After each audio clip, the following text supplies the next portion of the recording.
gobierno capitalino anunció que trabajará en conjunto con la industria cementera. Se van a adquirir materiales de construcción y cemento a bajo costo para la reconstrucción de la Ciudad de México.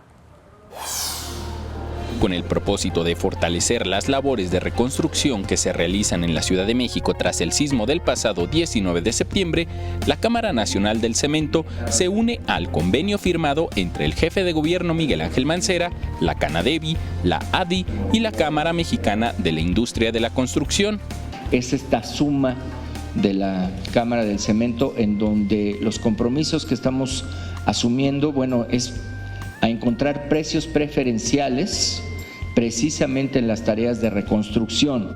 Además de los precios preferenciales en materiales de construcción que brindarán las empresas cementeras más importantes de México, se sumará la asesoría para que los constructores utilicen los mejores materiales en la edificación de nuevos inmuebles. Y enfocaremos nuestros esfuerzos en coadyuvar para dejar en estado óptimo algunas escuelas, mercados y plazas públicas de la ciudad.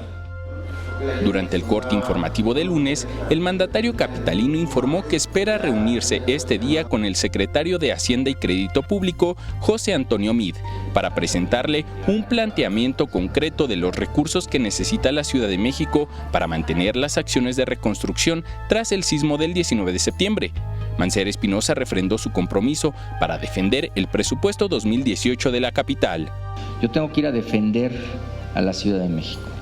Entonces, no vamos a platicar cómo podemos salir del problema, sino yo tengo que ir a defender a la Ciudad de México, tengo que ir a pedir los recursos que necesita la Ciudad de México.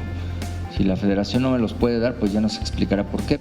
Con imágenes de Javier Cordero, Enrique Muñiz, 21 Noticias.